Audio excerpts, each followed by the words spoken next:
Assalamualaikum warahmatullahi wabarakatuh.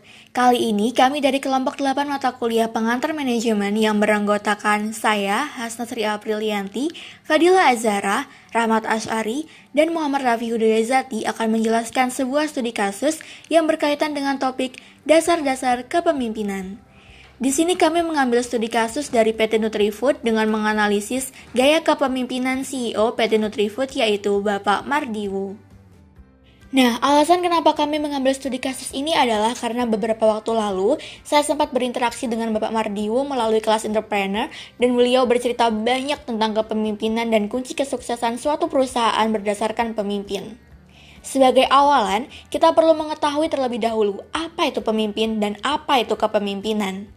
Pemimpin adalah seseorang yang menduduki suatu posisi manajemen atau seseorang yang melakukan suatu pekerjaan memimpin. Sedangkan kepemimpinan adalah proses mempengaruhi aktivitas-aktivitas sebuah kelompok yang diorganisasi ke arah pencapaian tujuan. Jadi, pemimpin itu orangnya, sedangkan kepemimpinan yaitu kegiatannya. Teman-teman tentu sudah tidak asing dengan nama Nutrifood Indonesia. Ya, sebuah perusahaan swasta nasional yang bergerak dalam bidang industri makanan dan minuman kesehatan. Nutrifood Indonesia telah berkomitmen untuk menjadi bagian dari gerakan global dalam mencapai SDGs, terutama dengan berkontribusi dan memberikan dampak positif bagi kesehatan dan kesejahteraan masyarakat, lingkungan, pendidikan, dan inklusivitas. Nah, di balik kesuksesan Nutrifood Indonesia, tentu ada seorang pemimpin yang berkompeten sehingga dapat memotivasi dan mengarahkan seluruh karyawannya untuk terus memajukan perusahaan. Setelah mengenal PT Nutrifood Indonesia, selanjutnya mari kita menganalisis gaya kepemimpinan CEO Nutrifood yaitu Bapak Mardiwu. Terdapat 4 teori kepemimpinan yang kelompok kami analisis dari CEO PT Nutrifood. Yang pertama yaitu teori kepemimpinan awal, di mana teori ini berfokus pada pemimpin yaitu Pak Mardiwu dan bagaimana cara beliau berinteraksi dengan anggota atau karyawannya. Dari hasil analisis kelompok kami, didapatkan bahwa Pak Mardiwu memiliki interaksi yang baik dengan karyawannya. Pak Mardi juga menjadikan PT Nutrifood sebagai rumah keduanya, sehingga beliau menganggap semua orang yang bekerja di sana sebagai keluarganya. Karena ikatan kekeluargaan yang kuat inilah, maka Pak Mardiwu dan seluruh karyawannya dapat menyatukan visi dan misi mereka untuk membangun Nutrifood bersama-sama.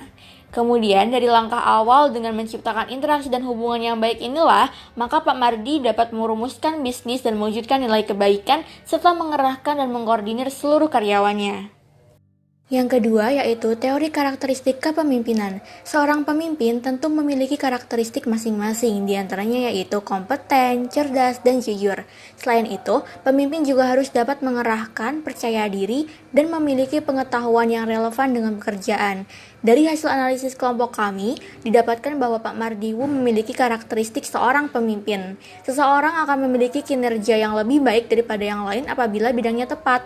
Beliau adalah orang yang berkompeten di bidang tersebut. Hal ini dibuktikan dengan cara beliau menetapkan target dan SWOT dari target tersebut, menganalisis setiap permasalahan perusahaan, dan mengkoordinir bawahan-bawahannya.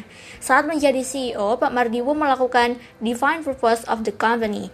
Jadi, beliau mendefinisikan terlebih dahulu sebenarnya apa tujuan dari perusahaannya dan bagaimana langkah demi langkah yang akan beliau lakukan untuk dapat mencapai tujuan tersebut. Pak Mardiwu menginginkan PT Nutrifood menjadi suatu bisnis yang memiliki nilai-nilai kebaikan. Caranya yaitu, pertama, beliau melihat kompetensi dan passion yang dimiliki oleh perusahaannya. Kemudian yang kedua, beliau merumuskan bisnis untuk mewujudkan misi kebaikan yang tercantum dalam SDGs. Beliau membuat Nutrifood sebagai sebuah perusahaan produk makanan sehat yang mengedukasi masyarakat luas untuk hidup sehat dengan mengkonsumsi makanan-makanan yang sehat. Yang ketiga, ada teori perilaku kepemimpinan. Dari teori inilah kita dapat membedakan perilaku pemimpin yang efektif maupun yang tidak efektif. Teori ini terdiri dari beberapa studi. Yang pertama, ada dari studi Universitas Iowa yang menyatakan terdapat 3 gaya kepemimpinan, yaitu gaya otokratik, gaya demokratik, dan gaya laissez-faire.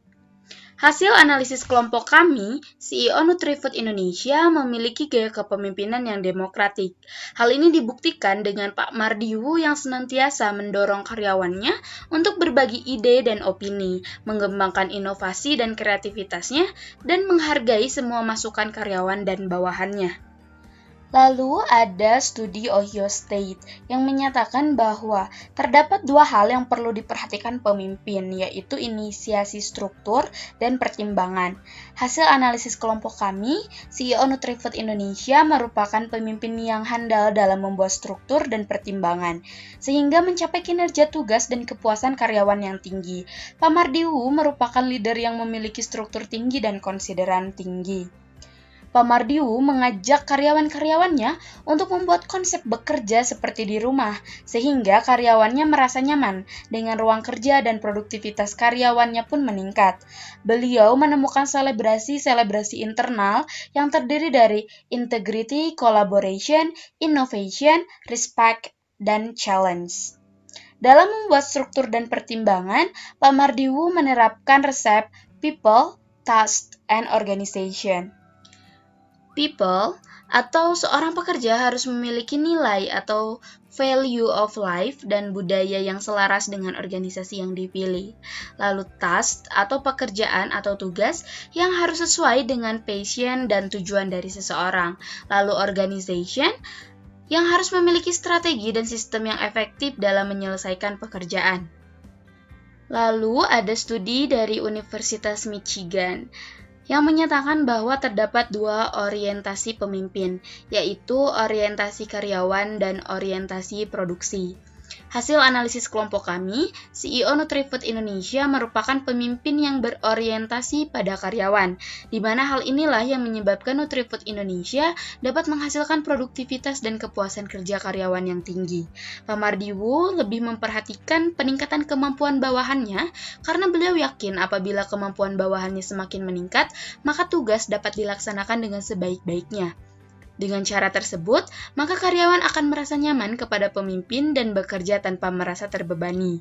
Begitulah cara Pak Mardiwu memimpin dan mengkoordinir karyawannya sehingga menghasilkan karyawan dengan kualitas terbaik yang nantinya dapat menghasilkan produksi yang terbaik pula. Dari teori perilaku kepemimpinan, dapat disimpulkan bahwa perilaku Pak Mardiwu sebagai pemimpin Nutrifood Indonesia efektif untuk mengkoordinir karyawannya serta memajukan perusahaan.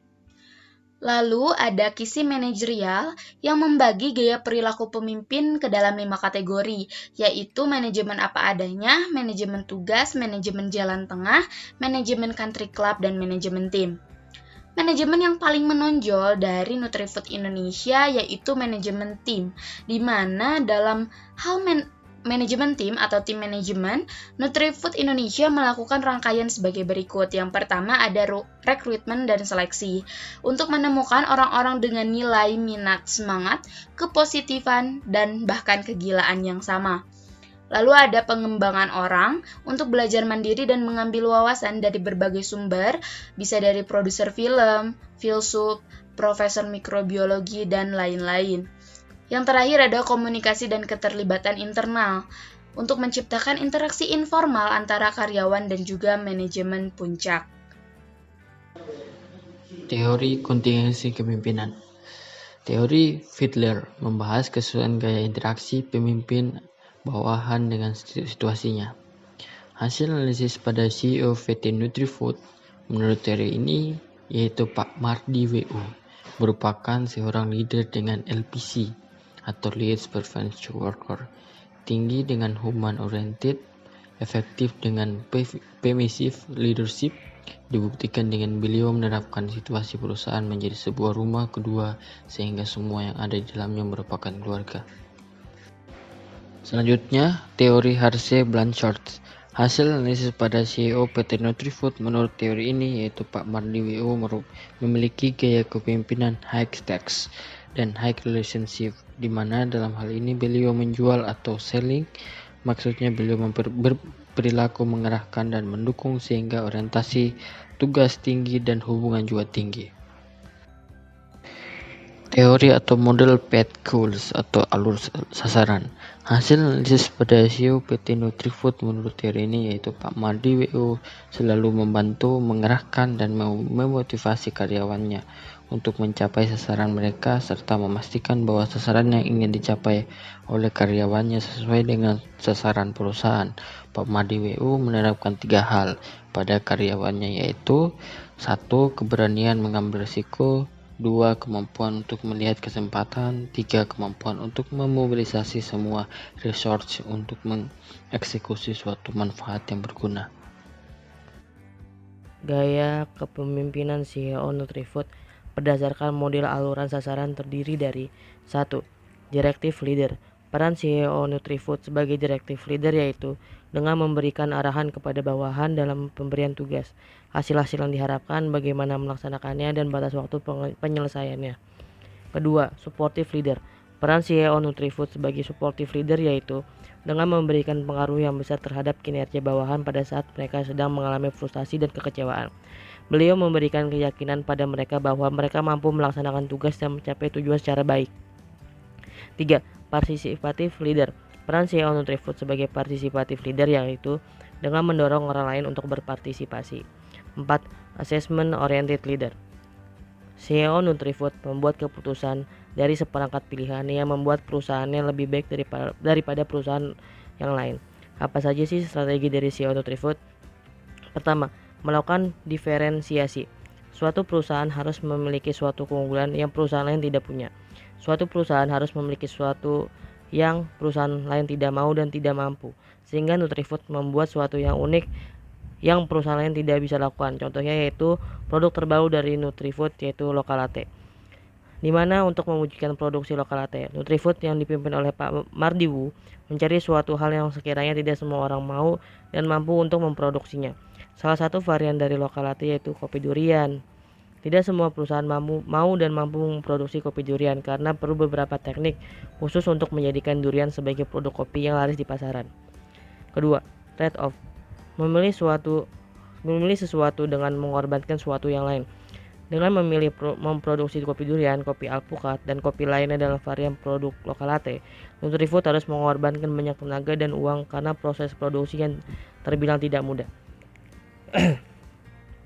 Pendekatan kepemimpinan kontemporer. Hasil analisis kelompok kami menunjukkan bahwa CEO Nutrifood lebih condong termasuk dalam pendekatan kepemimpinan transformasional transaksional.